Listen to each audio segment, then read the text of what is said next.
ಅನ್ನಭಾಗ್ಯ ಇಲ್ಲಿ ನಮ್ಮ ಮುನಿಯಪ್ಪನವರು ಇದ್ದಾರೆ, KH ಮುನಿಯಪ್ಪನವರು. ನಾವು 10 kg ಆಹಾರ ಧಾನ್ಯಗಳನ್ನು ಕೊಡ್ತೀವಿ ಅಂತ ಹೇಳ್ಬಿಟ್ಟಿದ್ದು. ಅಕ್ಕಿನೇ ಕೊಡ್ತೀವಿ ಅಂತ ಹೇಳಿರಲಿಲ್ಲ, ಆಹಾರ ಧಾನ್ಯಗಳು ಕೊಡ್ತೀವಿ ಅಂತ ಹೇಳಿದ್ರು. 5 kg ಕೊಡ್ತಾ ಇದ್ದಾರೆ. ಇನ್ನು 5 kg ನಾವು ಎಕ್ಸ್ಟ್ರಾ ಕೊಡ್ತೀವಿ. ಯಾಕಂತಂದ್ರೆ ಕರ್ನಾಟಕದಲ್ಲಿ ಇರ್ತಕ್ಕಂಥ ಬಡವರು, ಎಲ್ಲ ಜಾತಿ ಬಡವರು, ಇಂಥ ಜಾತಿ ಬಡವರಲ್ಲ, ಇಂಥ ಧರ್ಮದವರು, ಇಂಥ ಜಾತಿಯವರು ಅಂತಲ್ಲ, ಎಲ್ಲ ಜಾತಿ ಬಡವರೇ ಒಂದು ಕ್ಲಾಸ್. ಅವರು 2 ಹೊತ್ತು ಊಟ ಮಾಡಲೇಬೇಕು, ಹೊಟ್ಟೆ ತುಂಬ ಊಟ ಮಾಡಲೇಬೇಕು ಅಂತೇಳಿ ನಾವು 5 kg ಎಕ್ಸ್ಟ್ರಾ ಕೊಡ್ತೀವಿ ಅಂತ ಹೇಳಿದ್ದು. ಕೊಡ್ಬೇಕ ಬೇಡ? ಕೇಂದ್ರ ಸರ್ಕಾರ ಅಕ್ಕಿ ಇಟ್ಕೊಂಡು ಕೊಡ್ಲಿಲ್ಲ ನಮಗೆ. ಇವರು ಹೋಗಿ ಭೇಟಿ ಮಾಡಿದ್ರು KH ಮುನಿಯಪ್ಪನವರು.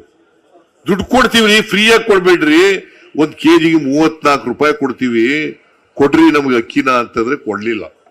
ರಾಜಕೀಯ ಮಾಡ್ಬಿಟ್ರು, ಅದರಲ್ಲಿ ರಾಜಕೀಯ ಮಾಡ್ಬಿಟ್ರು. ಆದ್ರೂ ನಾವು ಸುಮ್ಮನಾಗ್ಲಿಲ್ಲ.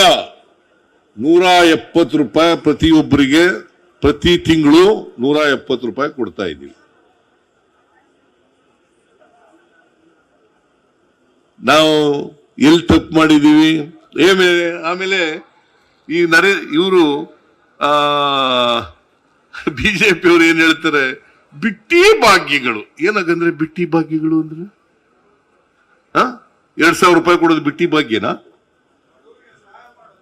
ಬಡವರಿಗೆ ಫ್ರೀಯಾಗಿ ಬಸ್ನಲ್ಲಿ ಹೋಗ್ರಿ, ಆ ಉಳಿದ ದುಡ್ಡನ್ನ ಬೇರೆ ಬಾಬುಗಳಿಗೆ ಖರ್ಚು ಮಾಡ್ಕೊಳ್ರಿ ಅಂದ್ರೆ ಬಿಟ್ಟಿ ಭಾಗ್ಯನಾ?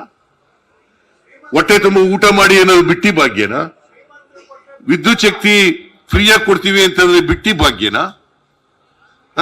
ಯುವಕರಿಗೆ 2 ವರ್ಷ ಕೆಲಸ ಇಲ್ದೇದವರಿಗೆ, ನಿರುದ್ಯೋಗಿಗಳಿಗೆ ತಿಂಗಳಿಗೆ 3,000 ರೂಪಾಯಿ ಕೊಡ್ತೀವಿ ಅಂತಂದ್ರೆ ಬಿಟ್ಟಿ ಭಾಗ್ಯನಾ?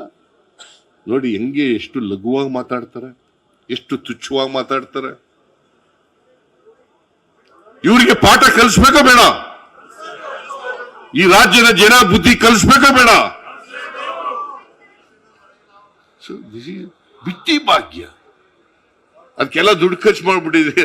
ಇದೇ ನರೇಂದ್ರ ಮೋದಿ ಅವರು ಹೇಳಿದ್ರು, ಈ ಭಾಗ್ಯಗಳನ್ನ, ಈ ಗ್ಯಾರಂಟಿಗಳನ್ನ ಜಾರಿ ಮಾಡಕ್ ಸಾಧ್ಯ ಇಲ್ಲ, ಮಾಡ್ಬಿಟ್ರೆ ರಾಜ್ಯ ಆರ್ಥಿಕವಾಗಿ ದಿವಾಳಿ ಆಗ್ಬಿಡ್ತದೆ. ನಾವು 8 ತಿಂಗಳೊಳಗಡೆ ಎಲ್ಲ 5 ಗ್ಯಾರಂಟಿಗಳನ್ನ ಜಾರಿ ಮಾಡಿ ರಾಜ್ಯದ ಆರ್ಥಿಕ ಪರಿಸ್ಥಿತಿಯನ್ನು ಕೂಡ ಸುಭದ್ರವಾಗಿ ಇಟ್ಟಿದ್ದೇವೆ. ಏನ್ ಮಾಡಿದ್ದೀವಿ? ರಾಜ್ಯದ ಆರ್ಥಿಕ ಪರಿಸ್ಥಿತಿ, ರಾಜ್ಯವನ್ನ ದಿವಾಳಿ ಆಗಕ್ಕೆ ಬಿಟ್ಟಿಲ್ಲ. ನ್ಯೂಸ್ ಫಸ್ಟ್, ನಿರ್ಭೀತಿಯಿಂದ ನಿಮ್ಮ ಪರವಾಗಿ.